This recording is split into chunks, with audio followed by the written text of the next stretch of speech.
ಶ್ರೀಗುರುಭ್ಯೋ ನಮಃ. ಛಾಯಾಯಾಂ ಪಾರಿಜಾತಸ್ಯ ಹೇಮಸಿಂಹಾಸನೋಪರಿ ಆಸೀನಮಮೃತಶ್ಯಾಮಂ ಆಯತಾಕ್ಷಮಲಂಕೃತಂ ರುಕ್ಮಿಣೀ ಸತ್ಯಭಾಮಾಭ್ಯಾಂ ಸಹಿತಂ ಕೃಷ್ಣಮಾಶ್ರಯೇ. ದಂಪತ್ಯೋರ್ಭಗವಾನ್ ವಿಷ್ಣುಃ ಭಾರ್ಯಾಸ್ಥಾತು ಸರಸ್ವತಿ ಭರ್ತೃಸ್ತಸ್ಸಹ ಸ್ವಯಂ ವಾಯುಃ ಏವಂ ಜಾನನ್ ವಿಮುಚ್ಯತೆ. ಉಮಾ ವೈವಾಕ್ ಸಮುದ್ದಿಷ್ಟ ಮನೋರುದ್ರ ಉದಾಹೃತಃ ತದೇತನ್ಮಿಥುನಂ ಜ್ಞಾತ್ವಾ ನದಾನ್ ಪ್ರತ್ಯಾದ್ವಿಹೀಯತೆ.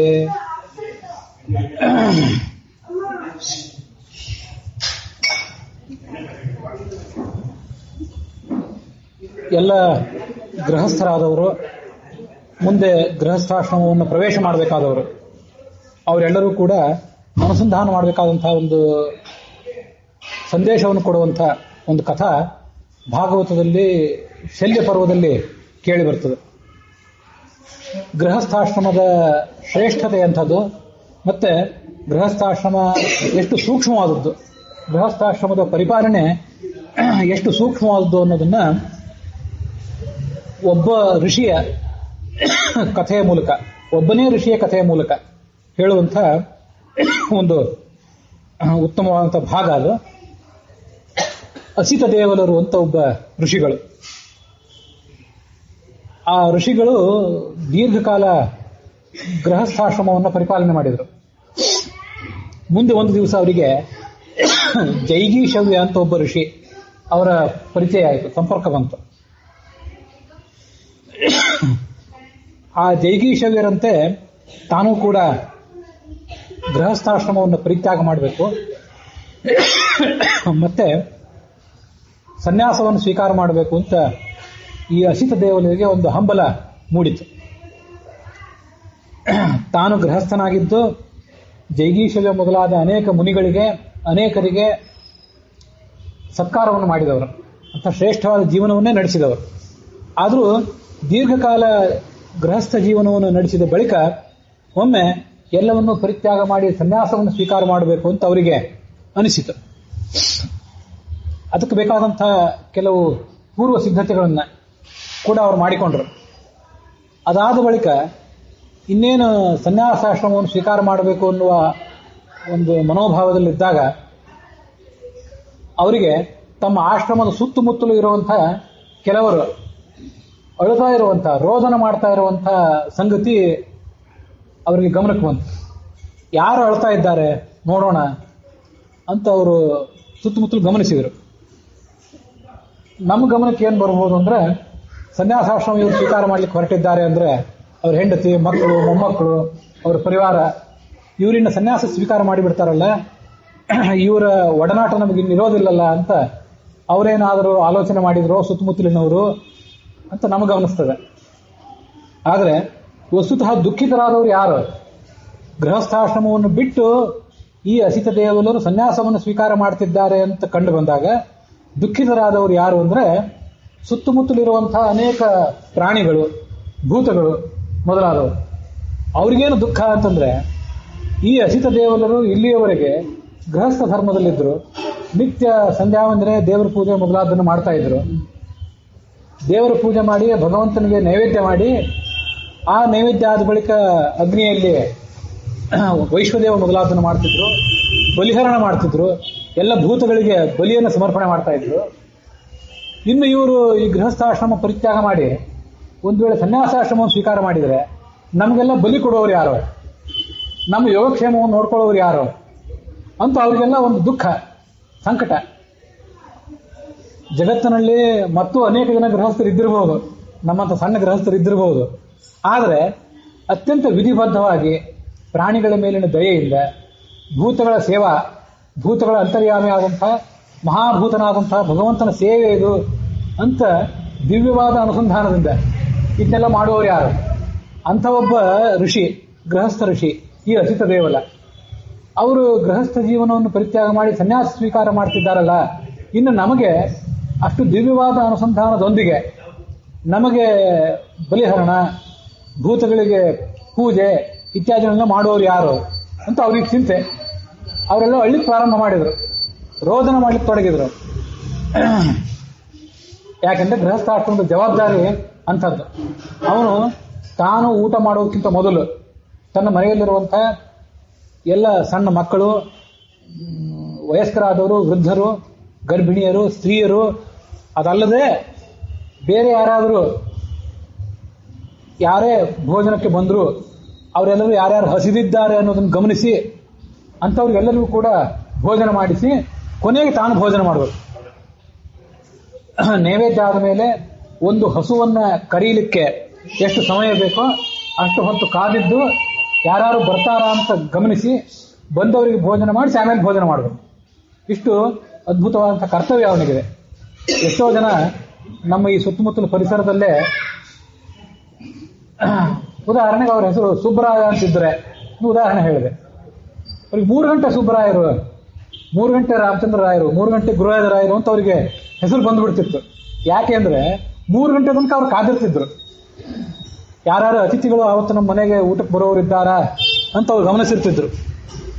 ಅದಾದ್ಮೇಲೆ ಯಾವ್ದಾದ್ರು ರೈಲು 2:30, 3 ಗಂಟೆಗೆ ಬರುವ ಬಸ್ಸು ಅದನ್ನು ಕಾದಿದ್ದು 3 ಗಂಟೆ ಸುಬ್ಬರಾಯರು, 3 ಗಂಟೆ ಶೇಷಾಚಾರ್ಯ, ಈ ಎಲ್ಲ ವಾಸ್ತವಿಕವಾದ ಹೆಸರುಗಳೇ ಇವು. ನಾನು ಅನೇಕ ಜನರ ಜೊತೆ ಸಂಭಾಷಣೆ ಮಾಡಿದಾಗ, ಅವ್ರ ಜೊತೆ ಮಾತಾಡಿದಾಗ ಕಂಡು ಬಂದ ಹೆಸರುಗಳು. ಈ ಪ್ರದೇಶ, ಮತ್ತೊಂದು ಸಮೀಪದ ಪ್ರದೇಶ, ಅಲ್ಲೆಲ್ಲ ಹೀಗೆ ಅಷ್ಟು ಹೊತ್ತು ಕಾದಿದ್ದು ಆಮೇಲೆ ಭೋಜನ ಮಾಡ್ತಿದ್ರು ಅವರು. ಗೃಹಸ್ಥಾಶ್ರಮಕ್ಕೆ ಇಷ್ಟೊಂದು ಅದ್ಭುತವಾದಂತಹ ಜವಾಬ್ದಾರಿ ಇದೆ. ಅದಕ್ಕಾಗಿ ಮಹಾಭಾರತವನ್ನು ವರ್ಣನೆ ಮಾಡುವಾಗ, ಮಹಾಭಾರತದಂತಹ ದೊಡ್ಡ ಗ್ರಂಥ, ವೇದವ್ಯಾಸರು ರಚನೆ ಮಾಡಿದಂತಹ ದೊಡ್ಡ ಗ್ರಂಥ, ಅದನ್ನು ವರ್ಣನೆ ಮಾಡುವಾಗ ಅಸ್ಯ ಕಾವ್ಯಸ್ಯ ಕವಯೋ ನ ಸಮರ್ಥ ವಿಶೇಷಣೇ ಗೃಹಸ್ಥಸ್ಯ ಶೇಷಾಶ್ರಯ ಇವಾಶ್ರಮಾಹ. ಮಹಾಭಾರತ ಎಷ್ಟು ದೊಡ್ಡ ಕಾವ್ಯ. ಮಹಾಭಾರತವನ್ನು ಅವಲಂಬಿಸಿಕೊಂಡು ಉಳಿದ ಕವಿಗಳು, ಉಳಿದೆಲ್ಲ ಕಾವ್ಯಗಳು ಹೇಗೆ ಬದುಕಿವೆ ಅಂತಂದ್ರೆ, ಗೃಹಸ್ಥಾಶ್ರಮವನ್ನು ಅವಲಂಬಿಸಿಕೊಂಡು ಉಳಿದ ಕಾವ್ಯಗಳು, ಉಳಿದ ಕವಿಗಳು ಹೇಗೆ ಬದುಕಿದ್ದಾರೋ ಹಾಗೆ ಮಹಾಭಾರತವನ್ನು ಅವಲಂಬಿಸಿಕೊಂಡು ಉಳಿದವರು ಬದುಕಿದ್ದಾರೆ ಅಂತ ಅದೆಲ್ಲ ವರ್ಣನೆ ಮಾಡ್ತಾರೆ. ಗೃಹಸ್ಥಾಶ್ರಮ ಒಂದು ಗಟ್ಟಿಮುಟ್ಟಾಗಿದ್ರೆ, ಗೃಹಸ್ಥಾಶ್ರಮಿ ತನ್ನ ಎಲ್ಲಾ ಕರ್ತವ್ಯಗಳನ್ನು ಮಾಡ್ತಿದ್ರೆ, ಬ್ರಹ್ಮಚಾರಿಗಳು ಅವರಿಗೆ ಅವನೇ ಊಟ ಹಾಕಬೇಕು. ಹಿಂದೆ ನಿಮಗೆಲ್ಲ ಅನೇಕರಿಗೆ ಗೊತ್ತಿದೆ, ಅನೇಕ ಜನ ಬ್ರಹ್ಮಚಾರಿಗಳಾದವರು, ವಿದ್ಯಾರ್ಥಿಗಳಾದವರು ವಾರಾನ್ನ ಊಟ ಮಾಡಿಕೊಂಡು ಬದುಕ್ತಾ ಇದ್ರು. ಇವತ್ತಿನ ಕಾಲದಲ್ಲಿ ಅದು ಕೇಳಿ ಬರ್ತಿದೆ, ಕಂಡು ಬರ್ತಿಲ್ಲ. ಇನ್ನು ಮುಂದಿನ ಕಾಲದಲ್ಲಿ ಅದು ಕೇಳಿಯೂ ಬರದೇ ಇರುವಂಥ ವಾತಾವರಣ ನಿರ್ಮಾಣ ಆಗ್ತದೆ. ಇವರಿಗೆಲ್ಲ ಪೋಷಣೆ ಕೊಡ್ತಿದ್ದವರು ಗೃಹಸ್ಥಾಶ್ರಮಗಳು. ಮತ್ತೆ ಸನ್ಯಾಸಿಗಳು, ವಾನಪ್ರಸ್ಥರಿಗೂ ಕೂಡ ಸ್ವಂತ ದುಡಿಮೆ ಅಂತ ಅನ್ನೋದಿರೋದಿಲ್ಲ. ವಾನಪ್ರಸ್ಥಾಶ್ರಮವೂ ಕೂಡ ಗೃಹಸ್ಥಾಶ್ರಮದ ಒಂದು ಮುಂದಿನ ಭಾಗ. ಅಷ್ಟು ಬಿಟ್ಟರೆ ಸಮಾಜದಲ್ಲಿ ಎಲ್ಲರಿಗೂ ಕೂಡ ದಾನ ಮಾಡಬೇಕಾದವರು, ಅವರಿಗೆ ಭೋಜನ ಮಾಡಿಸಬೇಕಾದವರು ಈ ಗೃಹಸ್ಥರು. ಅದು ಅಷ್ಟು ಅದ್ಭುತವಾದಂಥ ಜವಾಬ್ದಾರಿ ಅವರು. ಹೀಗೆ ಅಂಥ ಒಂದು ಜವಾಬ್ದಾರಿಯನ್ನು ಇಟ್ಟುಕೊಂಡು ಬದುಕಬೇಕಾದವರು ಗೃಹಸ್ಥರು. ಆ ಗೃಹಸ್ಥರ ಮೇಲೆ ಸಮಾಜದ ನಿರೀಕ್ಷೆ ಎಷ್ಟಿರ್ತದೆ. ಹಾಗಾಗಿ ಅಸಿತ ದೇವಲರು ಗೃಹಸ್ಥಾಶ್ರಮವನ್ನು ಪರಿತ್ಯಾಗ ಮಾಡಿ ಸನ್ಯಾಸಾಶ್ರಮ ಸ್ವೀಕಾರ ಮಾಡ್ತೀನಿ ಅಂತ ಹೇಳಿದಾಗ ಅವರು ಸುತ್ತಮುತ್ತಲಿರುವಂತಹ ಎಲ್ಲ ಪರಿಸರವೂ ಕೂಡ ಕಣ್ಣೀರು ಸುರಿಸಲಿಕ್ಕೆ ಪ್ರಾರಂಭ ಮಾಡಿತು. ಅಸಿತ ದೇವಲರಿಗೆ ಒಂದು ಕ್ಷಣದಲ್ಲಿ ಗೊಂದಲ. ಗೃಹಸ್ಥಾಶ್ರಮದಲ್ಲಿ ವೈರಾಗ್ಯ ಏನೋ ಮೂಡಿದೆ, ಸನ್ಯಾಸ ಸ್ವೀಕಾರ ಮಾಡಬೇಕು ಅಂತ ಆಲೋಚನೆ ಮಾಡಿದ್ದೇನೆ. ಅಳ್ತಾ ಇದ್ದಾರಲ್ಲ ಯಾರು ಅಂದ್ರೆ ನನ್ನ ಹೆಂಡತಿ, ಮಕ್ಕಳು, ಮೊಮ್ಮಕ್ಕಳು ಅಲ್ಲ, ಸುತ್ತಮುತ್ತಲಿರುವಂತಹ ಭೂತಗಳು, ಪ್ರಾಣಿಗಳು ಅಳ್ತಾ ಇವೆ. ಹಾಗಾಗಿ ಅವ್ರ ಮನಸ್ಸು ಒಂದು ಕ್ಷಣ ವಿಚಲಿತ ಆಯಿತು, ಅವ್ರ ಮನಸ್ಸು ಕರಗಿತ್ತು. ಒಂದು 2-3 ದಿವಸವೇ ಅವರು ಸನ್ಯಾಸಾಶ್ರಮವನ್ನು ಸ್ವೀಕಾರ ಮಾಡೋದನ್ನ ಮುಂದೆ ಹಾಕಿದರು, ಪೋಸ್ಟ್ಪೋನ್ ಮಾಡಿದರು. ಆಗ ಮತ್ತೆ ಕೆಲವರು ರೋದನ ಮಾಡಲಿಕ್ಕೆ ಪ್ರಾರಂಭ ಮಾಡಿದರು. ಗೃಹಸ್ಥಾಶ್ರಮ ಬಿಟ್ಟು ಸನ್ಯಾಸಾಶ್ರಮಕ್ಕೆ ಹೋಗ್ತಿದ್ದಾರೆ ಅಂದ ಮೇಲೆ ಕೆಲವರು ಸುತ್ತಮುತ್ತಲಿದವರು, ಭೂತ, ಪ್ರಾಣಿಗಳು ಮೊದಲಾದವುಗಳು ರೋದನ ಮಾಡಲಿಕ್ಕೆ ತೊಡಗಿದರು. ಇವರು 2-3 ದಿವಸ ವಿಳಂಬ ಮಾಡ್ತಿದ್ದಾರೆ, ಸನ್ಯಾಸಾಶ್ರಮವನ್ನು ಸ್ವೀಕಾರ ಮಾಡೋದನ್ನ ಮುಂದೆ ಹಾಕಿದ್ದಾರೆ ಅಂತ ಗೊತ್ತಾದಾಗ ಮತ್ತೆ ಕೆಲವರು ರೋದನ ಮಾಡಲಿಕ್ಕೆ ತೊಡಗಿದರು. ನಾನು ಏನ್ ಮಾಡಬೇಕು ಅಂತ ಇವ್ರಿಗೆ ಗೊಂದಲ ಆಯ್ತು. ಈಗ ರೋದನ ಮಾಡ್ತಿದ್ದವ್ರು ಯಾರು ಅಂದ್ರೆ ಸುತ್ತಮುತ್ತಲಿರುವಂತಹ ವನಸ್ಪತಿಗಳು, ಪ್ರಾಣಿ ಪಕ್ಷಿಗಳು, ಅವರೆಲ್ಲ ರೋದನ ಮಾಡ್ಲಿಕ್ಕೆ ತೊಡಗಿದ್ರು. ಅವ್ರಿಗೇನು ಭಯ ಅಂತಂದ್ರೆ, ಈ ಅಸಿತ ದೇವಲ ಇಷ್ಟು ದಿವಸ ಗೃಹಸ್ಥಾಶ್ರಮ ಸ್ವೀಕಾರ ಮಾಡಿಕೊಂಡಿದ್ದ, ತನ್ನ ಆಹಾರಕ್ಕಾಗಿ ಅನೇಕ ವನಸ್ಪತಿಗಳನ್ನ, ಪ್ರಾಣಿ ಪಕ್ಷಿಗಳನ್ನೆಲ್ಲ, ಆಗಿನ ಕಾಲದಲ್ಲಿ ಮಾಂಸಾಹಾರ ಕೂಡ ಸ್ವೀಕಾರ ಮಾಡ್ತಿದ್ದ. ಅದಕ್ಕಾಗಿ ಅನೇಕ ಪ್ರಾಣಿಗಳ, ಪಕ್ಷಿಗಳ ಹತ್ಯೆ ಮಾಡ್ತಿದ್ದ. ವನಸ್ಪತಿಗಳನ್ನು ಕೂಡ ಯಾವುದೇ ಹಿಂಜರಿಕೆ ಇಲ್ಲದೆ ಅದನ್ನೆಲ್ಲ ಕತ್ತರಿಸಿ ತಂದು ಅದನ್ನು ಭೋಜನಕ್ಕಾಗಿ ಬೇಯಿಸ್ತಾ ಇದ್ದ, ಮುಂದೆ ಜನರಿಗೆ ಊಟಕ್ಕೆ ಹಾಕ್ತಿದ್ದ. ಈ ಗೃಹಸ್ಥಾಶ್ರಮಿ ಇವತ್ತು ಸನ್ಯಾಸ ಸ್ವೀಕಾರ ಮಾಡ್ತಿದ್ದಾನೆ ಅಂದ್ರೆ ನಮ್ಮನ್ನ ಕತ್ತರಿಸಿ ಕೊಂದು ಹಿಂಸೆ ಮಾಡುವವನೊಬ್ಬ ಕಡಿಮೆ ಆದ ಅಂತ ನಾವು ಭರವಸೆ ಇಟ್ಟಿದ್ದೆವು. ಈ ಮನುಷ್ಯ ಸನ್ಯಾಸಾಶ್ರಮ ಸ್ವೀಕಾರ ಮಾಡಬೇಕು ಅಂತ ತೀರ್ಮಾನ ಮಾಡಿ ಅದಕ್ಕೆ ಬೇಕಾದ ಸಿದ್ಧತೆ ಕೆಲವು ಸಂಸ್ಕಾರಗಳನ್ನೆಲ್ಲ ಮಾಡಿಕೊಂಡು ಮತ್ತೀಗ ಗೃಹಸ್ಥಾಶ್ರಮದಲ್ಲೇ ಉಳಿಯೋ ನಿರ್ಧಾರ ಮಾಡಿದ್ದಾನಲ್ಲ, ಮತ್ತೆ ನಮ್ಮನ್ನು ಇವನು ಯಾವುದೇ ಹಿಂಜರಿಕೆ ಇಲ್ಲದೆ, ಯಾವುದೇ ಸಂಕೋಚವಿಲ್ಲದೆ ನಮ್ಮನ್ನೆಲ್ಲ ಕೊಚ್ಚಿ ಕೊಂದು ಹಾಕಿ ಮತ್ತೆ ಅಡಿಗೆ ಊಟ ಅದರ ಪರಿಹಾರಕ್ಕಾಗಿ ಮತ್ತೆ ವೈಶ್ವದೇವ ಇದನ್ನೆಲ್ಲ ಮಾಡ್ತಾನಲ್ಲ, ನನ್ನ ಗತಿ ಏನು ಅಂತ ಅವ್ರಿಗೆ ಚಿಂತೆ ಆಗಿತ್ತು. ಮತ್ತೆ ಇವ್ರಿಗೆ ಗೊಂದಲ ಆಯಿತು ಅಸಿತ ದೇವಲರಿಗೆ. ಮತ್ತೂ ಕೆಲವು ಕಾಲ ಕಾದರು. ಕಾಲ ಕಳೆದ ಬಳಿಕ ಗೃಹಸ್ಥಾಶ್ರಮ ಪರಿತ್ಯಾಗ ಮಾಡಿ ಸನ್ಯಾಸಾಶ್ರಮ ಸ್ವೀಕಾರ ಮಾಡಬೇಕು ಅಂತ ಒಂದು ಬಾರಿ ತೀರ್ಮಾನ ಮಾಡಿದ್ದಾಗಿದೆ. ಇನ್ನು ಹೆಜ್ಜೆ ಹಿಂದಿಡಬಾರದು. ಆಲೋಚನೆ, ಪರಾಮರ್ಶೆ, ವಿಮರ್ಶೆ ಎಲ್ಲ ಆಗಿದೆ. ಇನ್ನು ಸನ್ಯಾಸಾಶ್ರಮ ಸ್ವೀಕಾರ ಮಾಡಲಿಕ್ಕೆ ಹೆಜ್ಜೆಯನ್ನು ಮುಂದಿಡೋದೇ ಉತ್ತಮ ಅಂತ ಅವ್ರು ಆಲೋಚನೆ ಮಾಡಿದ್ರು. ಆಲೋಚನೆ ಮಾಡಿ ಹೆಜ್ಜೆಯನ್ನಿಟ್ಟು ಸನ್ಯಾಸಾಶ್ರಮವನ್ನು ಸ್ವೀಕಾರ ಮಾಡಿಯೂ ಬಿಟ್ರು. ಹೀಗೆ ಸನ್ಯಾಸಾಶ್ರಮದ ಮತ್ತು ಗೃಹಸ್ಥಾಶ್ರಮದ ಎರಡೂ ಸಮಸ್ಯೆಗಳೇನಿವೆ, ಅದರಲ್ಲಿ ಏನು ಮಹತ್ವ ಇದೆ, ಅದೆಲ್ಲವನ್ನೂ ಒಬ್ಬನೇ ವ್ಯಕ್ತಿಯ ಜೀವನಕ್ಕೆ ಸಂಬಂಧಪಟ್ಟಂತೆ ವರ್ಣನೆ ಮಾಡುವ ಕಥೆ ನನಗೆ ಬೇರೆ ಎಲ್ಲೂ ಕಾಣಿಸಿಲ್ಲ. ಇದ್ದಿರಬಹುದು ಎಲ್ಲಾದರೂ. ಒಬ್ಬನೇ ವ್ಯಕ್ತಿ ಜೀವನದಲ್ಲಿ ಇಂಥ ಸಮಸ್ಯೆಗಳನ್ನು ಆತ ಎದುರಿಸಿದ್ದು ಇಲ್ಲಿ ಮಾತ್ರ. ಆ ಕಥೆ ಮಹಾಭಾರತದ ಶಲ್ಯ ಪರ್ವದಲ್ಲಿ ಬರುವ ಆ ಕಥೆ ನಮಗೆ ಕೊಡುವ ಸಂದೇಶ ಏನು ಅಂತಂದ್ರೆ, ಗೃಹಸ್ಥಾಶ್ರಮ ಅತ್ಯಂತ ಶ್ರೇಷ್ಠವಾದ ಆಶ್ರಮ, ಎಲ್ಲರಿಗೂ ನೆರವು ಕೊಡುವಂತಹ, ಆಶ್ರಯ ಕೊಡುವಂತಹ ಆಶ್ರಮ.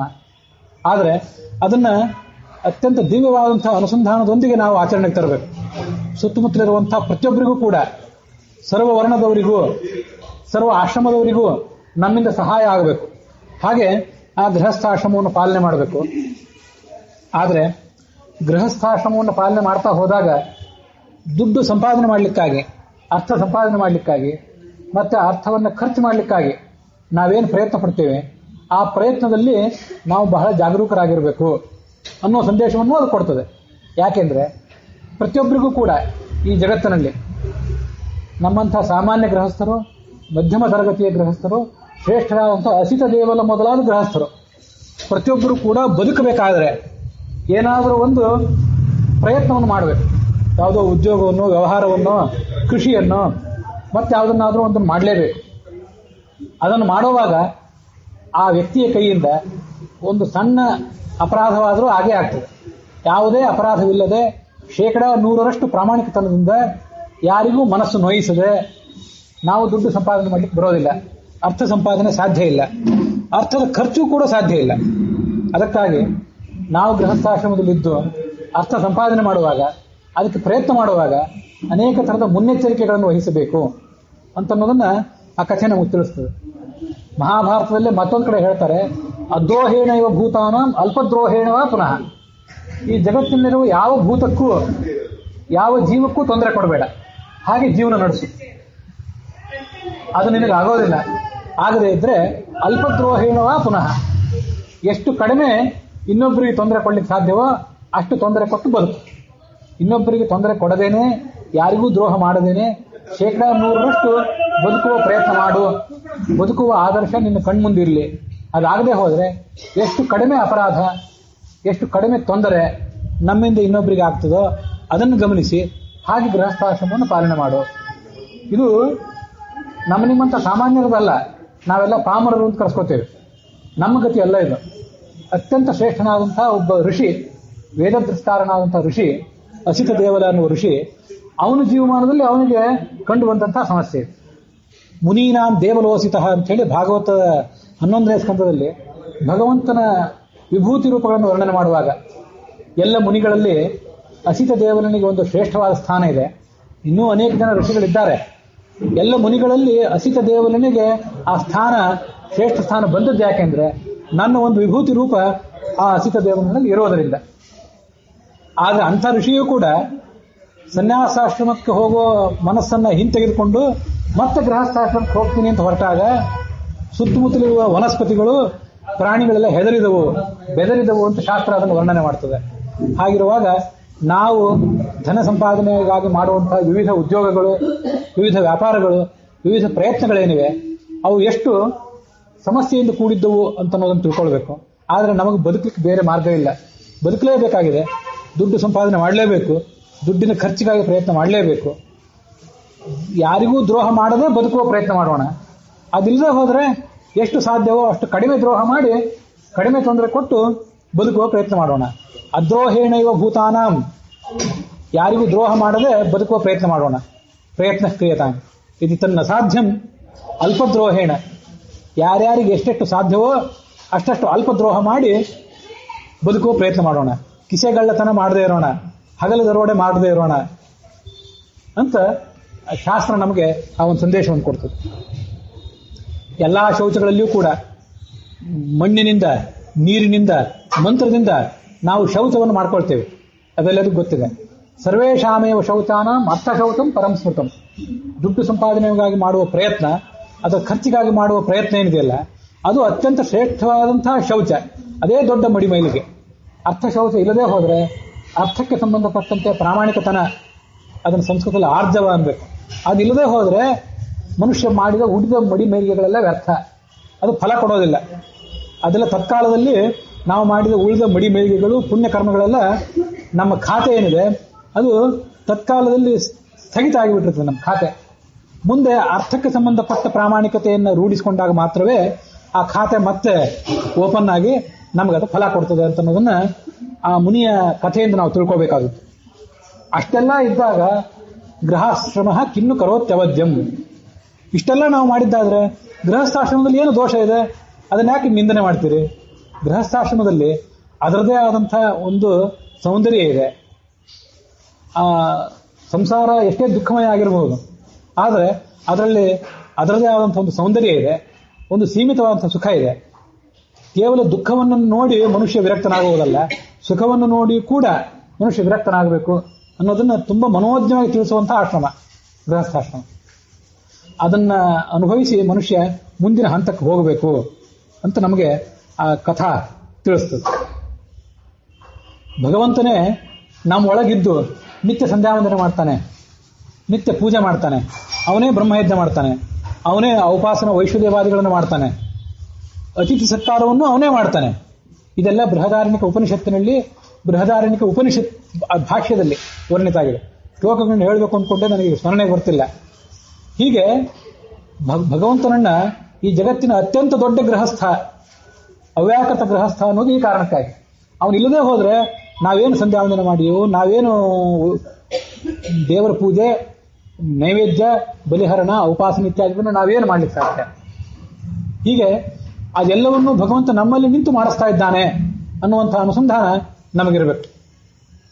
ಯಾವಾಗ ಮನುಷ್ಯ ಪತಿ ಅಂತ ಅನ್ಸ್ಕೋತಾನೆ, ಪತಿ ಅನ್ನೋ ಶಬ್ದಕ್ಕೆ ಅರ್ಥ ಏನು? ಪಾತೀತಿ ಪತಿ, ರಕ್ಷಣೆ ಮಾಡ್ತಾನೆ. ಆದ್ರಿಂದ ಯಾರನ್ನು ರಕ್ಷಣೆ ಮಾಡ್ತಾನೆ ಅಂದ್ರೆ, ಕಟ್ಟಿಕೊಂಡ ಹೆಂಡತಿಯನ್ನ, ಮಕ್ಕಳನ್ನ, ಮೊಮ್ಮಕ್ಕಳನ್ನು ರಕ್ಷಣೆ ಮಾಡ್ತಾನೆ, ತಂದೆ ತಾಯಂದ್ರನ್ನು ರಕ್ಷಣೆ ಮಾಡ್ತಾನೆ, ಒಟ್ಟಾರೆ ಸಮಾಜವನ್ನು ರಕ್ಷಣೆ ಮಾಡ್ತಾನೆ.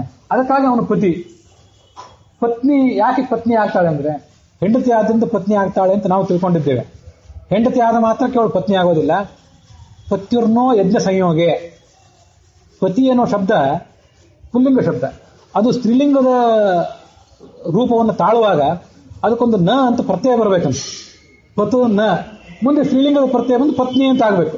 ಅದು ಯಾವಾಗ ಅಂದ್ರೆ ಯಜ್ಞ ಸಂಯೋಗೆ, ಗಂಡನ ಜೊತೆಗೂಡಿ ಹೆಂಡತಿ ಆದವಳು ನಿತ್ಯ ಯಜ್ಞ ಮಾಡಬೇಕು.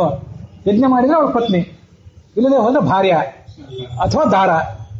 ಪತ್ನಿ, ಜಾಯ, ಅನೇಕ ಶಬ್ದಗಳನ್ನು ಕೂಡ ಪತ್ನಿಗೆ ನಾವು ಹೇಳಬೇಕಾದ ಅನೇಕ ಶಬ್ದಗಳು ಬೇರೆ ಇವೆ. ಯಜ್ಞ ಮಾಡಿದರೆ ಗಂಡನ ಜೊತೆಗೂಡಿ ಅವಳು ಪತ್ನಿ.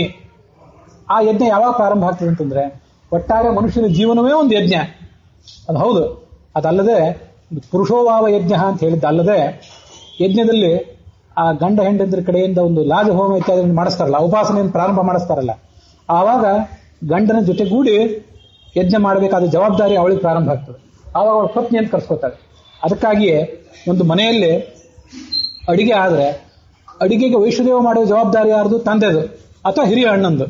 ಆದರೆ ಉಪಾಸನ ಅಗ್ನಿಹೋತ್ರಗಳನ್ನ, ಶ್ರೌತಾಗ್ನಿ ಸ್ಮಾರ್ತಾಗ್ನಿಗಳನ್ನ ನಿತ್ಯ ಮಾಡುವ ಜವಾಬ್ದಾರಿ ಪ್ರತಿಯೊಬ್ಬ ಗೃಹಸ್ಥಂದು. ವೈಶ್ವದೇವ ಒಬ್ರು ಮಾಡ್ತಾರೆ, ನೀವು ಸುಮ್ಮನೆ ಇರ್ತೀರಿ, ನೀವೇನು ವೈಶ್ವದೇವ ಮಾಡ್ಲಿಕ್ಕೆ ಹೋಗೋದಿಲ್ಲ, ಭೋಜನ ಮಾತ್ರ ಮಾಡ್ತೀರಿ. ಆದರೂ ನಿಮ್ಮ ಗೃಹಸ್ಥಾಶ್ರಮದ ಪೂರ್ಣತೆಗಾಗಿ ನೀವು ಶ್ರೌತಾಗ್ನಿ ಸ್ಮಾರ್ತಾಗ್ನಿಗಳನ್ನು ಮೇಂಟೈನ್ ಮಾಡಬೇಕು. ನಿಮ್ಮ ಪತ್ನಿ ಅದಕ್ಕೆ ಸಹಾಯಕರಾಗಿ ಪಕ್ಕದಲ್ಲಿ ನಿಂತು ಅಕ್ಕಿ ಇತ್ಯಾದಿಗಳನ್ನು ಹಾಕ್ತಾಳೆ. ಆ ಪತ್ನಿ ಒಂದು ವೇಳೆ ಇಲ್ಲದೆ ಹೋದ್ರೂ ಕೂಡ ನೀವು ನಿಮ್ಮ ಎಡಗೈಯಿಂದ ಅಕ್ಕಿಯನ್ನು ಕೈಯಲ್ಲಿ ಹಾಕೊಂಡು ಅದಕ್ಕೆ ತುಪ್ಪ ಹಾಕಿ ಅಗ್ನಿಯಲ್ಲಿ ಆಹುತಿ ಮಾಡಬೇಕು. ನಮಗಿವತ್ತು ವೈಶ್ವದೇವ ಉಪಾಸನ ಮೊದಲಾದನ್ನು ಪ್ರತ್ಯೇಕವಾಗಿ ಮಾಡಲಿಕ್ಕೆ ಪುರುಷೋತ್ತಿಲ್ಲದಂತ ಆಗಿದೆ. ವಾಸ್ತವಿಕ ಸಂಗತಿ ಏನಲ್ಲ, ಹಾಗೆ ನಾವು ಮಾಡ್ಕೊಂಡು ಬಿಟ್ಟಿದ್ದೇವೆ. ಅದಕ್ಕಾಗಿ ಉಪಾಸನ ಪೂರ್ವಕ ವೈಶ್ವದೇವಾಖ್ಯಂ ಕರ್ಮ ಕರಿಷ್ಯೆ ಅಂತ ಮಾಡ್ಕೊಳ್ಳೋದು ರೂಢಿ ಮಾಡ್ಕೊಂಡು ಬಿಟ್ಟಿದ್ದೇವೆ. ತೀರಾ ಒಂದು ಸಣ್ಣ ಪ್ರಯತ್ನ ಅದು. ಅದಕ್ಕಾಗಿ ಹೆಂಡತಿಯ ಭಾಗ ಅಂತ ತಿಳ್ಕೊಂಡು ಎಡಗೈಯಿಂದ ಅಕ್ಕಿ ಹಾಕೊಂಡು ಅದಕ್ಕೆ ತುಪ್ಪವನ್ನು ಹಾಕಿ ಅಗ್ನಿಯಲ್ಲಿ ಆಹುತಿ ಮಾಡ್ತೇವೆ. ಇದನ್ನ ಆ ಮದುವೆಯಲ್ಲಿ ಅವಾಗ ಪ್ರಾಕ್ಟೀಸ್ ಮಾಡಿಸಿರ್ತಾರೆ. ಮದುವೆ ಆದ ಸಾಯಂಕಾಲದ ಉಪಾಸನ ಇವೆಲ್ಲ ಪ್ರಾರಂಭ ಅಂತ ಹೀಗೆ ಶಾಸ್ತ್ರದಲ್ಲಿ ವರ್ಣನೆ ಮಾಡ್ತಾರೆ. ಇದು ಈ ಅರ್ಥದಲ್ಲಿ ನಿಜವಾಗಲೂ ನಾವು ಪತಿ ಪತ್ನಿಯರಾಗುವಂಥ ಪ್ರಯತ್ನವನ್ನು ಮಾಡಬೇಕು. ಮತ್ತೇನಿದೆ, ನಾವು ಶಾಸ್ತ್ರದಿಂದ ಗಂಡನಿಗೆ ಹೆಂಡತಿಗೆ ಇರುವಂತಹ ಕೆಲವು ದಿವ್ಯವಾದಂತಹ ಸಂದೇಶಗಳನ್ನು ನೋಡ್ತೇವೆ. ಅವೆಲ್ಲ ಏನು ಸಂದೇಶಗಳು ಅಂತಂದ್ರೆ, ನಮಗೆ ಕೆಲವು ಅದ್ಭುತವಾದಂತಹ ಸಂದೇಶಗಳು ಕೂಡ, ಕೆಲವು ಜೀವನದ ಮೌಲ್ಯಗಳು ಕೂಡ ವಿದೇಶದ ಸಂಸ್ಕೃತಿಯಿಂದ ಬರಬೇಕಾದಂತಹ ವಾತಾವರಣ ಇವತ್ತು ನಿರ್ಮಾಣ ಆಗಿದೆ. ಅದಕ್ಕಾಗಿ marriages are made in heaven ಅಂತ ಹೇಳುವಂತಹ ಒಂದು ರೂಢಿ ನಮಗೆ ಬಂದಿದೆ. ಅದು ಎಲ್ಲಿದೆ ಅಂದ್ರೆ ಮೂಲತಃ ನಮ್ಮ ಶಾಸ್ತ್ರದಲ್ಲೇ ಇದೆ. ಎಲ್ಲಿದೆ? ಮಹಾಭಾರತದ ಉದ್ಯೋಗ ಪರ್ವದಲ್ಲಿ ವಿದುರ ಏನು ವಿದುರ ನೀತಿ ಅಂತ ಹೇಳಿದ್ದಾನೆ, ಅದರಲ್ಲಿದೆ. ಭಾರ್ಯ ದೈವಕೃತಃ ಸಖ. ನಿಮಗೆ ಗೆಳೆಯರು ಬೇರೆ ಬೇರೆ ಕಾರಣದಿಂದ ಗೆಳೆಯರಾಗ್ತಾರೆ. ನಿಮಗೆ ಪ್ರೈಮರಿ ಸ್ಕೂಲಲ್ಲಿ ಓದುವಾಗ ಕೆಲವರು ಗೆಳೆಯರು, ನೀವು ಮುಂದೆ ಹೈಸ್ಕೂಲಿಗೆ ಹೋಗುವಾಗ ಬೇರೆ ಊರಿಗೆ ಹೋಗುವುದು, ಬೇರೆ ಸ್ಕೂಲಿಗೆ ಹೋಗ್ಬೋದಾಗ ಗೆಳೆಯರು ಬೇರೆ. ಮುಂದೆ ನೀವು ಯಾವುದೊಂದು ವೃತ್ತಿ ಶಿಕ್ಷಣ ಪಡ್ಕೋತಿರಲ್ಲ, ಆಗ ನಿಮಗೆ ಸಿಗುವ ಗೆಳೆಯರು ಬೇರೆ. ಇಲ್ಲಿರೋ ಮನೆಯನ್ನು ಮಾರಿ ಅಥವಾ ಇಲ್ಲಿರೋ ಮನೆಯನ್ನು ಬಾಡಿಗೆ ಮನೆಯನ್ನು ಬದಲಾವಣೆ ಮಾಡಿ ಬೇರೆ ಕಡೆ ಹೋದಾಗ ಆ ಗೆಳೆಯರು ಬೇರೆ. ಎಲ್ಲಾ ಗೆಳೆಯರನ್ನು ಭಗವಂತನೇ ಕೊಟ್ಟದ್ದು. ಆದರೂ ಅತ್ಯಂತ ಮುಖ್ಯವಾಗಿ ಭಗವಂತ ನಮಗೆ ಕೊಡುವಂತಹ ಗೆಳೆಯ ಅಂದ್ರೆ ನಮ್ಮ ಗಂಡ, ಗೆಳತಿ ಅಂದ್ರೆ ನಮ್ಮ ಹೆಂಡತಿ. ಭಾರ್ಯ ದೈವಕೃತಃ ಸಖ, ದೇವರು ಕೊಟ್ಟ ಸಖ. ಹೀಗೆ ಮದುವೆಗಳು ಸ್ವರ್ಗದಲ್ಲೇ ತೀರ್ಮಾನ ಆಗಿರ್ತವೆ ಅಂತನ್ನೋದರ ಅರ್ಥ ಇದು. ಅದರ ಮೂಲ ನಮ್ಮ ಶಾಸ್ತ್ರದಲ್ಲಿದೆ. ಇದಕ್ಕಾಗಿ ಯದಿಹಾಸ್ತಿ ತದನ್ಯತ್ರ ಎನ್ನೇ ಹಾಸ್ತಿ ನ ತತ್ಪತಿ. ಯಾವುದು ಮಹಾಭಾರತದಲ್ಲಿ ಇದೆಯೋ ಅದನ್ನೇ ಈ ಜಗತ್ತಿನ ಯಾವ ಕವಿ ಆದರೂ ಹೇಳಬಲ್ಲ. ಇಲ್ಲಿ ಇಲ್ಲದೇ ಇದ್ದುದನ್ನು ಯಾರೂ ಹೇಳಲಾರ ಅಂತ ಹೇಳೋದು ಇದಕ್ಕಾಗಿ. ಹೀಗೆ ಹೆಂಡತಿ ಅಂತಂದ್ರೆ ಅದು ದೇವರು ಕೊಟ್ಟಂತಹ ಒಂದು ಗೆಳತಿ. ಗಂಡ ಅಂತಂದ್ರೆ ಅದು ಕೂಡ ದೇವರು ನಮಗೆ ಕೊಟ್ಟಿರುವಂತಹ ಗೆಳೆಯ ಅಂತ ನಾವೆಲ್ಲ ಅದನ್ನ ಉಪಾಸನೆ ಮಾಡಬೇಕು. ಇದನ್ನ ನೀವು ಮಾತ್ರ ಹೇಳೋದಲ್ಲ, ಸ್ವಯಂ ಭಗವಂತ ಅದನ್ನು ಹೇಳ್ಕೊಂಡಿದ್ದಾನೆ. ಅದು ಅತ್ಯಂತ ಅದ್ಭುತ. ಯಾವುದು ಅಂತಂದ್ರೆ ಐತರೇಯ ಉಪನಿಷತ್ನಲ್ಲಿ ತಸ್ಯ ಮೇನ್ನಂ ಮಿತ್ರಂ ದಕ್ಷಿಣಂ, ದಕ್ಷಿಣಾ ಶಬ್ದವಾಚ್ಯಳಾದಂತಹ ಲಕ್ಷ್ಮಿ ನನ್ನ ಮಿತ್ರ. ಅವಳು ಕೇವಲ ನನ್ನ ಅಡಿಯಾಳು ಅಂತ ಅವಳನ್ನು ನಾನು ಪರಿಗಣನೆ ಮಾಡಲಿಲ್ಲ, ಅವಳು ನನ್ನ ಮಿತ್ರ ಅಂತ ಭಗವಂತ ಐತರೇಯ ಉಪನಿಷತ್ನಲ್ಲಿ ಹೇಳಿದ್ದಾನೆ.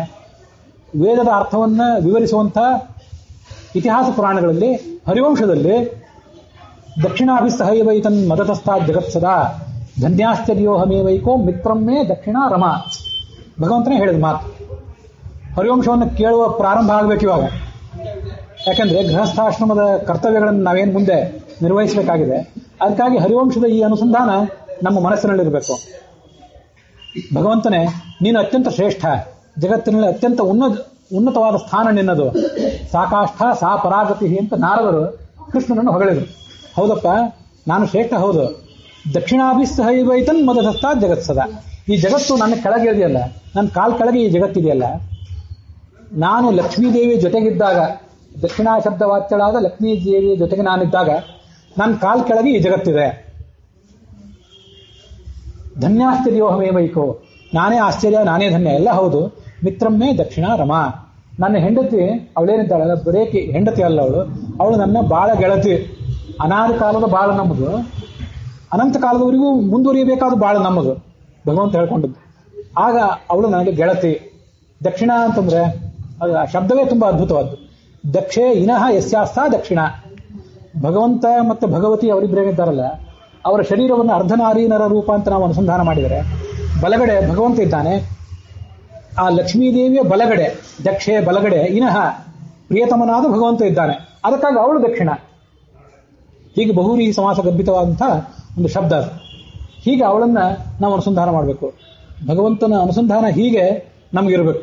ಅದಷ್ಟೇ ಅಲ್ಲ, ಆ ಭಗವಂತನ ಮುಖ್ಯ ಪ್ರತೀಕನಾದಂಥ ಮುಖ್ಯ ಪ್ರಾಣ ಇದ್ದಾನಲ್ಲ, ಅವನಲ್ಲೂ ಕೂಡ ಅರ್ಧ ನಾರೀನರ ವಪುಹು ವಾಯು ಪುತ್ರ ಚಿತೀರಿತಃ ಅಂತ ಬೃಹದಾರಣ್ಯಕ ಭಾಷ್ಯದ ಒಂದು ವಾಕ್ಯ. ಕೇವಲ ಭಗವಂತರ ಅರ್ಧನಾರೀನರ ರೂಪ ಅಲ್ಲ, ಮುಖ್ಯ ಪ್ರಾಣ ಮತ್ತೆ ಭಾರತಿ, ಚತುರ್ಮುಖ ಮತ್ತು ಸರಸ್ವತಿಯರು ಕೂಡ ಅರ್ಧನಾರೀನರ ವಪುಹು, ಅರ್ಧನಾರೀನರ ರೂಪನಾಗಿ ಅವನಿರ್ತಾನೆ. ಇದಲ್ಲದೆ ಶಿವ ಮತ್ತು ಪಾರ್ವತಿಯರು ಕೂಡ ಅರ್ಧನಾರೀನರ ರೂಪರಾಗಿರ್ತಾರೆ, ಇದು ನಮ್ಗೆ ಗೊತ್ತಿದೆ. ಹೀಗೆ ನಾವು ದಾಂಪತ್ಯ ನಡೆಸುವಾಗ ನಮಗೆ ಆದರ್ಶವಾಗಿರಬೇಕಾದಂಥ, ನಮಗೆ ಪ್ರತೀಕರಾಗಿರಬೇಕಾದಂಥ ಶಿವ ಪಾರ್ವತಿಯರು ಅರ್ಧನಾರೀನರ ರೂಪರು, ಮುಖ್ಯ ಪ್ರಾಣ ಸರಸ್ವತಿಯರು ಅರ್ಧನಾರೀನರ ರೂಪರು, ಮತ್ತೆ ಜಗತ್ತಿನ ಪರಾಕಾಷ್ಠೆ ಪರಾಗತಿಯಾದಂತಹ ಭಗವಂತ ಏನಿದ್ದಾನೆ ಅವನು ಅರ್ಧನಾರೀನರ ರೂಪ. ಸ್ತ್ರೀಯಲ್ಲಿ ಸ್ತ್ರೀ ರೂಪದಿಂದಿದ್ದಾನೆ, ಪುರುಷ ರೂಪದಿಂದ ಪುರುಷರಲ್ಲಿದ್ದಾನೆ ಅನ್ನುವಂಥ ಅನುಸಂಧಾನ ನಮಗಿರಬೇಕು. ಅದಕ್ಕಾಗಿಯೇ ಇವತ್ತು ಆ ಲಕ್ಷಣ ಒಂದು ಶ್ಲೋಕ ಹೇಳುವಾಗ ದಂಪತ್ಯೋರ್ ಭಗವಾನ್ ವಿಷ್ಣು ಭಾರ್ಯಾಸ್ಥಾತು ಸರಸ್ವತಿ ಭರ್ತೃಸ್ಥಃ ಸ್ವಯಂ ವಾಯು ಏವಂ ಜಾನನ್ ವಿಮುಚ್ಯತೆ. ಇದು ಷಟ್ಪ್ರಶ್ನ ಉಪನಿಷತ್ ಭಾಷ್ಯದ ಒಂದು ವಾಕ್ಯ, ಯಾವುದೋ ಪುರಾಣದ ವಾಕ್ಯ. ಒಬ್ಬ ಯಾರು ದಂಪತಿಗಳು ನಮ್ಮ ಎದುರಿಗೆ ಬಂದರೆ ನಾವು ಅವ್ರಿಗೆ ನಮಸ್ಕಾರ ಮಾಡುವ ಸಂದರ್ಭ ಬಂದಾಗ, ಅಥವಾ ಅವರೇ ನಾವು ನಮಸ್ಕಾರ ಮಾಡಿದರೆ, ಒಟ್ಟಾರೆ ದಂಪತಿಗಳನ್ನು ಕಂಡಾಗ ದಂಪತ್ಯೋರ್ ಭಗವಾನ್ ವಿಷ್ಣು, ಅವರಲ್ಲಿ ಲಕ್ಷ್ಮೀ ಸಮೇತನಾಥ ನಾರಾಯಣ ಇದ್ದಾನೆ ಅನ್ನುವ ಎಚ್ಚರ ನಮಗಿರಬೇಕು. ಮತ್ತೆ ವಿಶೇಷವಾಗಿ ಭಾರ್ಯಾಸ್ಥಾತು ಸರಸ್ವತಿ, ಹೆಂಡತಿಯಲ್ಲಿ ಸರಸ್ವತಿ ಅಂದರೆ ಭಾರತಿ ಇದ್ದಾಳೆ. ಭರ್ತೃಸ್ಥಃ ಸ್ವಯಂ ವಾಯು, ಸಹ ವಾಯು ಭರ್ತಸ್ಥಿತಃ, ಗಂಡನಲ್ಲಿ ವಾಯು ಇದ್ದಾನೆ. ಏವಂ ಜಾನನ್ ವಿಮುಚ್ಯತೆ. ಯಾವುದೇ ದಂಪತಿಗಳು ನಮಸ್ಕಾರ ಮಾಡುವ ಪ್ರಸಂಗ ಬಂದಾಗೆಲ್ಲ ಈ ಅನುಸಂಧಾನ ನಮ್ಮ ಮನಸ್ಸಿನಲ್ಲಿ ಇದ್ದದ್ದಾದರೆ ನಾವು ಸಂಸಾರದ ಬಂಧನದಲ್ಲಿ ಇದ್ರೂ ಕೂಡ ಇದರಿಂದ ನಾವು ಪಾರಾಗ್ತೇವೆ. ಸಂಸಾರ ಅಂತ ಅನ್ನೋದು ನಮಗೆ ಕೆಟ್ಟ ಅರ್ಥದಲ್ಲಿ ಬಂಧಕ್ಕಾಗೋದಿಲ್ಲ, ಒಳ್ಳೆಯ ಅರ್ಥದಲ್ಲಿ ಬಂಧಕ್ಕಾಗ್ತದೆ. ದಂಪತಿ ಇಬ್ಬರು ಕೂಡಿ ವಿವಾಹ ಬಂಧನದಲ್ಲಿ ಸಿಲುಕಿ ಮುಂದೆ ಪುಣ್ಯ ಕಾರ್ಯಗಳನ್ನೇನು ಮಾಡಬೇಕಾಗಿದೆ, ಆಧ್ಯಾತ್ಮಿಕ ಕಾರ್ಯಗಳನ್ನೇನು ಮಾಡಬೇಕಾಗಿದೆ, ಆ ಅರ್ಥದಲ್ಲಿ ನಮಗದು ಬಂಧಕ್ಕಾಗ್ತದೆ. ಯಾವುದೇ ಅನವಶ್ಯಕ ಅರ್ಥದಲ್ಲಿ ಅದು ನಮಗೆ ಬಂಧಕ್ಕಾಗೋದಿಲ್ಲ. ಅದಕ್ಕಾಗಿ ಆ ಶ್ಲೋಕವನ್ನು ಇವತ್ತಿನ ಮಂಗಲಾಚರಣದಲ್ಲಿ ನಾನು ಹೇಳಿದೆ. ಇದರಲ್ಲಿ ನಮಗೆ ನಿತ್ಯ ಇರಬೇಕಾದದ್ದು ಮುಖ್ಯ ಪ್ರಾಣನ ಕುರಿತಾಗಿ ಒಂದು ಶ್ಲೋಕ ಹೇಳಿದೆ. ಅದಲ್ಲದೆ ಉಮಾ ವೈವಾತ್ ಸಮುದ್ದಿಷ್ಟ ಮನೋರುದ್ರ ಉದಾಹೃತಃ ತದೇತನ್ ಮಿಥುನಂ ಜ್ಞಾತ್ವಾ ನದಾಂಪತ್ಯಾದ್ ವಿಹೀಯತೆ. ಇದು ಬ್ರಹ್ಮಸೂತ್ರ ಭಾಷ್ಯದಲ್ಲಿ ಆಚಾರ್ಯ ಉಲ್ಲೇಖ ಮಾಡಿದಂತಹ ಒಂದು ಪುರಾಣದ ಶ್ಲೋಕ. ಹೇಗಿರಬೇಕು ದಾಂಪತ್ಯ, ಹೇಗಿರಬೇಕು, ಆ ದಾಂಪತ್ಯವನ್ನು ಸ್ಥಿರವಾಗಿ ಇಟ್ಕೊಳ್ಳಿಕ್ಕೆ ನಾವು ಯಾರನ್ನು ಧ್ಯಾನ ಮಾಡಬೇಕು ಅಂದರೆ ಉಮಾ ವೈವಾಕ್ ಸಮುದ್ದಿಷ್ಟ, ಉಮಾದೇವಿಯನ್ನ ವಾಗ್ ಅಭಿಮಾನಿನಿ ಅಂತ ಉಪಾಸನೆ ಮಾಡಬೇಕು. ಮನೋರುದ್ರ ಉದಾಹೃತಃ, ರುದ್ರ ಮನಸ್ಸಿನ ಅಭಿಮಾನಿ ಅಂತ ಅವನನ್ನು ಉಪಾಸನೆ ಮಾಡಬೇಕು. ತದೇತನ್ ಮಿಥುನಂ ಜ್ಞಾತ್ವ, ಆ ವಾಕ್ ಮತ್ತು ಮನಸ್ಸುಗಳ ಅದರ ಅಭಿಮಾನಿಗಳಾದಂಥ ಶಿವಪಾರ್ವತಿಯರಿದ್ದಾರೆ, ಅವರ ಮಿಥುನದ ವಾಸ್ತವಿಕ ಅರ್ಥವನ್ನು ತಿಳ್ಕೊಂಡ್ರೆ ನ ದಾಂಪತ್ಯಾದ್ ವಿಹೀಯತೆ, ಎಂದೂ ದಾಂಪತ್ಯದಲ್ಲಿ ಬಿರುಕು ಬರೋದಿಲ್ಲ, ದಾಂಪತ್ಯದಲ್ಲಿ ಸಮಸ್ಯೆಗಳು ಹೇಳೋದಿಲ್ಲ. ಈ ಶ್ಲೋಕಕ್ಕೆ ಅರ್ಥ ಎಷ್ಟು ಅಂತಂದ್ರೆ, ಶಿವಪಾರ್ವತಿಯರನ್ನು ಉಪಾಸನೆ ಮಾಡಬೇಕು, ಮುಖ್ಯ ಪ್ರಾಣ ಸರಸ್ವತಿಯರನ್ನು ಉಪಾಸನೆ ಮಾಡಬೇಕು, ಲಕ್ಷ್ಮೀನಾರಾಯಣರನ್ನು ಉಪಾಸನೆ ಮಾಡಬೇಕು. ಅಷ್ಟೇ ಅಲ್ಲದೆ ದಂಪತಿಗಳು ಪರಸ್ಪರ ಆಡುವ ಮಾತುಗಳೇನಿವೆ, ಮಾತು ಮತ್ತು ಅವರಲ್ಲಿರುವ ಮನಸ್ಸು, ಇಬ್ಬರಲ್ಲೂ ಮನಸ್ಸಿದೆ, ಇಬ್ಬರಲ್ಲೂ ಮಾತಿದೆ. ಆ ಮಾತು ಆಡುವಾಗ ಗಂಡ ಹೆಂಡತಿಯನ್ನು ಕುರಿತು ಆಡುವ ಮಾತು, ಹೆಂಡತಿ ಗಂಡನನ್ನು ಕುರಿತು ಆಡುವ ಮಾತು ಮನಸ್ಸಿನಿಂದ ಬಂದಿರಲಿ, ಮನಸ್ಸಿನಿಂದ ಆಲೋಚನೆ ಮಾಡಿ ಬಂದಿರಲಿ. ಆಲೋಚನೆ ಮಾಡದೆ ಅವಸರದ ಮಾತು ಯಾವುದೂ ಬರದೇ ಇರಲಿ. ನಾವು ಆಡುವ ಮಾತೆಲ್ಲವೂ ಕೂಡ ಭಗವಂತನಿಗೆ ಭಗವತಿಗೆ ಪ್ರೀತಿಕರವಾಗಿರಬೇಕು. ಆ ಮಾತೆಲ್ಲವೂ ಭಗವಂತನ ಪೂಜೆ ಅನ್ನುವಂಥ ಎಚ್ಚರ ನಮಗಿರಬೇಕು. ಹಾಗಿದ್ರೆ ಆ ವಾಕ್ ಮತ್ತು ಮನಸ್ಸುಗಳ ದಾಂಪತ್ಯ ಯಾವತ್ತೂ ಕೂಡ ಸಮಸ್ಯೆಗೆ ಈಡಾಗೋದಿಲ್ಲ. ಮತ್ತೆ ಅದು ಶಿವಪಾರ್ವತಿಯರ ದಾಂಪತ್ಯ ಆಗ್ತದೆ ನಿಜವಾದ ಅರ್ಥದಲ್ಲಿ. ಅದಕ್ಕಾಗಿಯೇ ಅನೇಕ ಜನ ಈ ಶಿವಪಾರ್ವತಿಯರ ಹೆಸರನ್ನು ಕೂಡ ತಮ್ಮ ಕೋಣೆಯಲ್ಲಿ ಬರ್ಕೊಂಡಿರ್ತಾರೆ. ಉಮಾಮಹೇಶ್ವರವು ಪ್ರಿಯೇತಾಂ ಅಂತ ಬರ್ಕೊಂಡಿರ್ತಾರೆ ಜ್ಞಾನಿಗಳಾದವರು. ಅದೆಲ್ಲ ಈ ಉದ್ದೇಶದಿಂದ. ಮತ್ತೆ ಹೀಗೆ ಒಬ್ಬ ಗಂಡನಾದವನು ತಾನು ಇಟ್ಕೊಳ್ಬೇಕಾದಂತಹ ಒಂದು ಅನುಸಂಧಾನ ಇದೆ. ಹೆಂಡತಿಯಾದವಳು ಯಾವ ಆಶೀರ್ವಾದವನ್ನು ಪಡ್ಕೋತಾಳೆ ವಿವಾಹ ಕಾಲದಲ್ಲಿ ಅಥವಾ ಆಮೇಲೆ ಮದುವೆ ಕಾಲದಲ್ಲಿ ಪಡ್ಕೊಂಡಿರ್ತಾಳೆ, ಅದರ ಅರ್ಥವನ್ನ ಕೇಳಲಿಕ್ಕೆ ಹೇಳಲಿಕ್ಕೆ ಆವಾಗ ಯಾರಿಗೂ ಪುರುಸೊತ್ತಿರೋದಿಲ್ಲ. ಆಮೇಲೆ ಕೇಳಲಿಕ್ಕೆ ಕೆಲವರಿಗೆ ನಿಮ್ಮಂಥವ್ರಿಗೆ ಪುರುಸೊತ್ತಿರ್ತದೆ, ಆಮೇಲೂ ಕೂಡ ಕೆಲವರಿಗೆ ಕೇಳಲಿಕ್ಕೆ ಪುರುಸೊತ್ತಿರೋದಿಲ್ಲ. ಅದೇನು ಅಂತಂದ್ರೆ, ಸಮ್ರಾಜ್ಞಿ ಶುಶ್ವರೇ ಭವ, ಸಮ್ರಾಜ್ಞಿ ಶ್ವಶ್ವಾಂಭವ. ನನಗೆ ಆ ವೇದವಾಕ್ಯ ಪೂರ್ಣ ನೆನಪಿಗೆ ಬರ್ತಾ ಇಲ್ಲ. ನಿಮ್ಮಲ್ಲಿ ಯಾರಾದರೂ ಆ ವಾಕ್ಯವನ್ನು ಹೇಳಿದ್ರೆ ಅದರ ಅರ್ಥವನ್ನು ಹೇಳ್ತೇನೆ, ಇಲ್ಲ ಕೇವಲ ಅರ್ಥವನ್ನು ಹೇಳ್ತೇನೆ. ಸಮ್ರಾಜ್ಞಿ ಅಧಿದೇವಋಷು ನನಾಂದರಿ ಸಮ್ರಾಜ್ಞಿ ಭವ, ದಶಾಸ್ಯಾಂ ಪುತ್ರಾನಾದೇಹಿ ಪತಿಮೇಕಾದಶಂ ಕ್ರೂಣು. ಹೇಗೆ ನಿನ್ನ ಸ್ಥಾನ ಇರಬೇಕು ಅಂತಂದ್ರೆ, ಸಮ್ರಾಜ್ಞಿ ಶ್ವಶುರೇ ಭವ, ನೀನು ನಿನ್ನ ಮಾವನಿಗೆ ಕೇವಲ ಸೊಸೆ ಅಲ್ಲ, ಕೇವಲ ಡಾಟರ್ ಇನ್ ಲಾ ಅಲ್ಲ, ನೀನು ಆ ಮನೆಯಲ್ಲಿ ರಾಣಿಯಂತೆ ಬದುಕಬೇಕು. ರಾಣಿಯಂತೆ ಬದುಕಬೇಕಾದ ಘನತೆಯನ್ನು ನೀನು ಕಾಪಾಡ್ಕೊಳ್ಬೇಕು. ಮತ್ತೆ ಅವರೆಲ್ಲರೂ ಕೂಡ ರಾಣಿಗೆ ಕೊಡುವ ಸ್ಥಾನಮಾನ ನಿನಗೆ ಕೊಡಬೇಕು. ಇದು ಕೇವಲ ಮಾವನಿಗಲ್ಲ, ಸಮ್ರಾಜ್ಞಿ ಷಷ್ವಾಂಭವ, ನಿನ್ನ ಅತ್ತೆಗೂ ಕೂಡ ನೀನು ರಾಣಿಯಂತೆ ಬದುಕಬೇಕು. ನನಾಂದರಿ ನಾದಿನಿ ಏನಿರ್ತಾಳೆ, ದೇವಋಷು, ನಿನ್ನ ಮೈದುನರು ಮತ್ತೆ ಭಾವಂದರು ಏನಿರ್ತಾರೆ, ಅವರೆಲ್ಲರೂ ಕೂಡ ನಿನ್ನನ್ನು ರಾಣಿಯಂತೆ ಗೌರವಿಸಬೇಕಾದ ವ್ಯಕ್ತಿತ್ವವನ್ನು ನೀನು ರೂಢಿಸ್ಕೋಬೇಕು. ಅವರು ಕೂಡ ನಿನ್ನ ಕೇವಲ ಸೊಸೆಯಂತೆ ಪರಿಗಣನೆ ಮಾಡದೆ ನಿನ್ನನ್ನು ರಾಣಿಯಂತೆ, ಮಗಳಂತೆ, ನನ್ನ ಸ್ವಂತ ಮಗಳೇ ರಾಣಿಯ ಪದಕ್ಕೆ ಏರಿದ್ದಾಳೆ ಅಂತ ಅವ್ರು ನಿನ್ನ ಭಾವಿಸುವಂತಾಗಬೇಕು. ಇಂದ್ರಸ್ಯತು ಯಥೇಂದ್ರಾಣಿ, ಇಂದ್ರನಿಗೆ ಇಂದ್ರಾಣಿ ಹೇಗೆ ಅತ್ಯಂತ ವೈಭವದಿಂದ ಪತ್ನಿಯಾಗಿ ಬಾಳ್ತಾಳೋ, ಶ್ರೀಧರಸ್ಯ ಯಥಾ ಶ್ರೀಹಿ, ಶ್ರೀಧರಸ್ಯ ಯಥಾ ಶ್ರೀರ್ಯ, ವಸಿಷ್ಠಸ್ಯ ಕರುಂಧತೆ, ಕೌಶಿಕಸ್ಯ ಯಥಾ ತಥಾತ್ಮಪಿ ಭರ್ತರೆ. ಹೀಗೆ ಆ ಎಲ್ಲ ದಿವ್ಯ ದಂಪತಿಗಳ ಅತ್ರೇರ್ ಯಥಾನೂಸು ಯಾಸ್ಯ ವಸಿಷ್ಠಸ್ಯ ಕರುಂಧತೆ, ಇಂದ್ರಸ್ಯೇತು ಯಥೇಂದ್ರಾಣಿ ಯಥಾ ಶ್ರೀರ್ಯ, ಶಂಕರಸ್ಯ ಯಥಾ ಗೌರಿ. ಆ ಮಂತ್ರಗಳನ್ನು ಬಾಯ್ಪಾಠ ಇಲ್ಲ, ಅದಕ್ಕಾಗಿ ನೀವು ಬಂದದ್ದು ಬಹಳ ಒಳ್ಳೆಯದಾಯ್ತು. ಅದರ ಅನುಸಂಧಾನ ಮಾತ್ರ ತಲೆಯಲ್ಲಿದೆ. ಇಂಥ ವ್ಯಕ್ತಿತ್ವವನ್ನು ನಿರ್ಮಾಣ ಮಾಡಿಕೊಳ್ಬೇಕಾದ್ದು ನಿಮ್ಮ ಜವಾಬ್ದಾರಿ. ಅದಕ್ಕೆ ಬೇಕಾದಂತಹ ಎಲ್ಲ ರೀತಿಯಾದ ತಯಾರಿಯನ್ನು ಕೊಡಬೇಕಾದದ್ದು, ಅದಕ್ಕೆ ಬೇಕಾದ ವಾತಾವರಣವನ್ನು ನಿರ್ಮಾಣ ಮಾಡಬೇಕಾದ್ದು ಅವರ ಜವಾಬ್ದಾರಿ.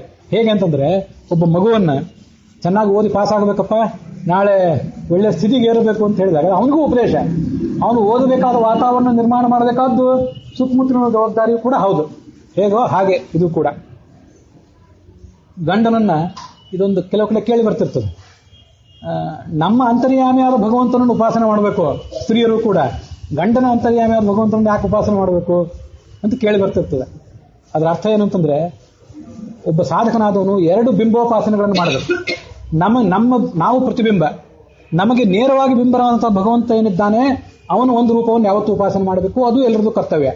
ಅದಲ್ಲದೆ ಬಿಂಬರೆಣಿಪರು ಸ್ವೋತ್ತಮರು, ಸುತ್ತಮುತ್ತಲು ಯಾರಿದ್ದಾರಲ್ಲ ನಮ್ಮ ಸ್ವೋತ್ತಮರು, ಅವರು ನಮಗೆಲ್ಲ ಬಿಂಬರೇ. ನಮ್ಮ ಗಂಡ, ನಮ್ಮ ಅತ್ತೆ ಮಾವ, ತಂದೆ ತಾಯಿ, ಗುರು, ಇವರೆಲ್ಲರೂ ಕೂಡ ನಮಗೆ ಬಿಂಬರೇ. ಆ ಬಿಂಬ ಪರಂಪರೆಯನ್ನು ಕೂಡ ತಿಳ್ಕೋಬೇಕು.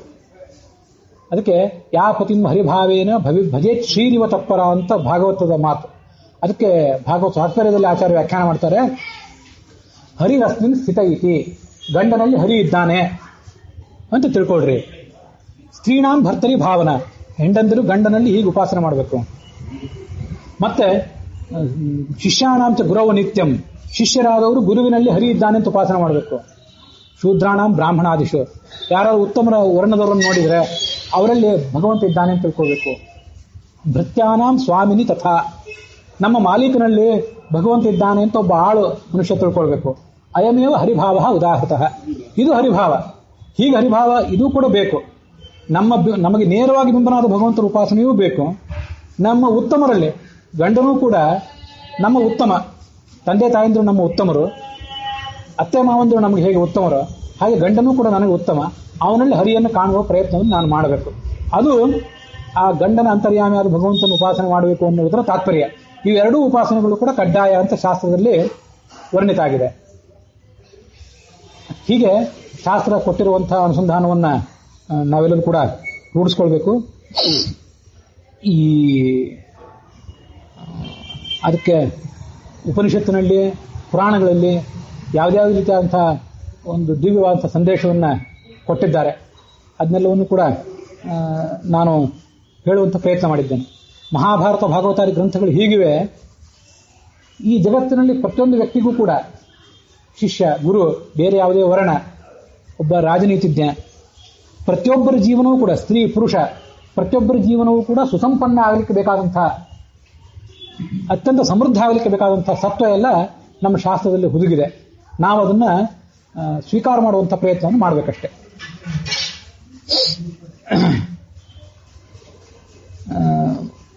ಇಂಥ ಒಂದು ಮಂಗಲ ಕಾರ್ಯಕ್ರಮ ಏನು ನಡೆದಿದೆ, ವಿವಾಹ ಕಾರ್ಯಕ್ರಮ ಏನು ನಡೆದಿದೆ, ಅದರಲ್ಲಿ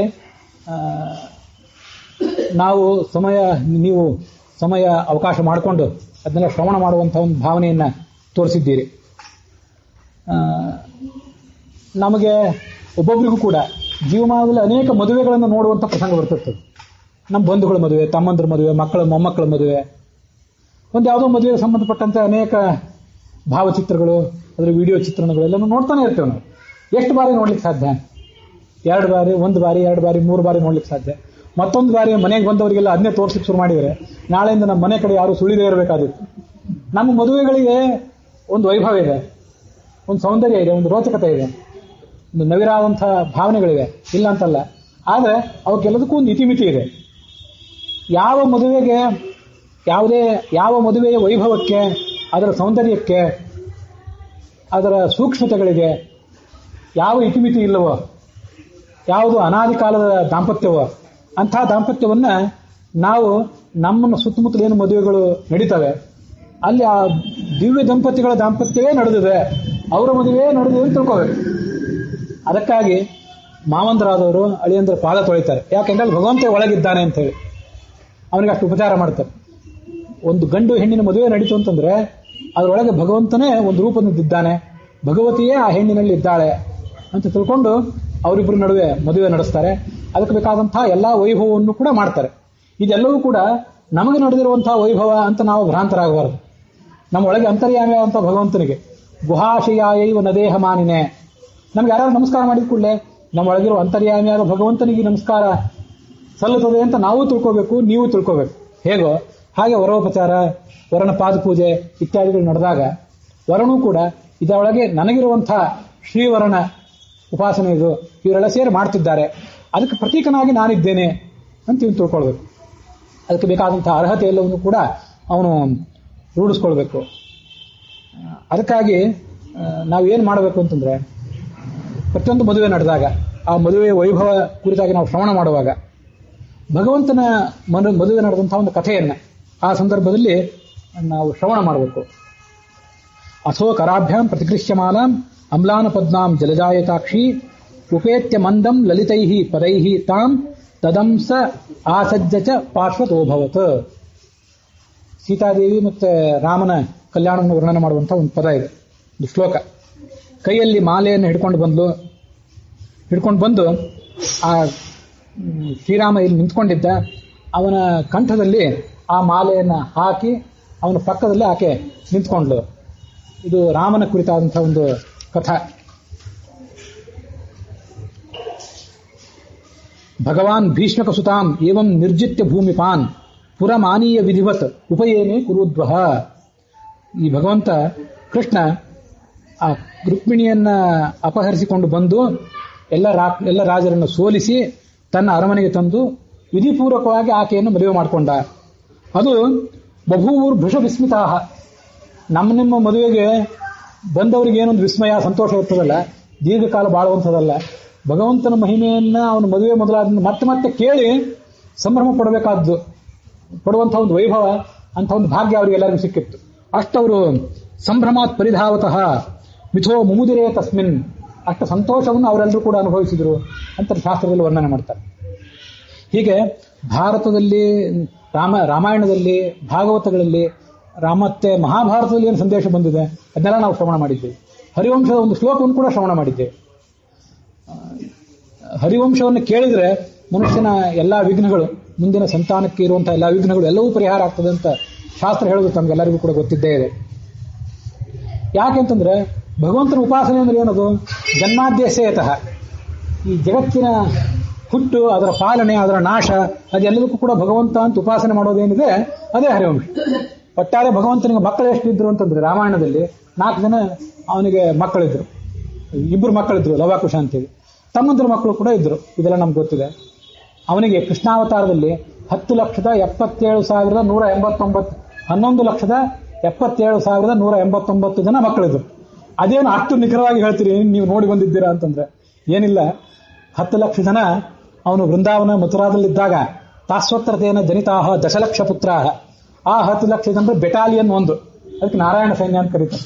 ವಸ್ತುತಃ ಬೆಟಾಲಿಯನ್ನೇ ಕೌರವರ ಪಕ್ಷದಲ್ಲಿ ನಿಂತು ಹೋರಾಡಿದ ಸೈನ್ಯ ಅದು.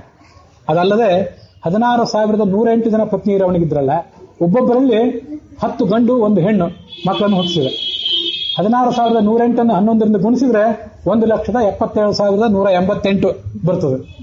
ಮತ್ತೆ ಕುಬ್ಜ ತ್ರಿವಕ್ರ ಅಂತ ಒಬ್ಬಳಿದ್ದಲ್ಲ, ಅವಳಲ್ಲಿ ಒಬ್ಬ ಮಗ ಹುಟ್ಟಿದ್ದ, ವಿಶೋಕ ಅಂತ ಹೇಳಿ, ಅವನನ್ನೊಬ್ಬನ ಇಟ್ಕೊಂಡ್ರೆ ಒಟ್ಟು ಇಷ್ಟು ಜನ ಮಕ್ಕಳು. ಆಸನ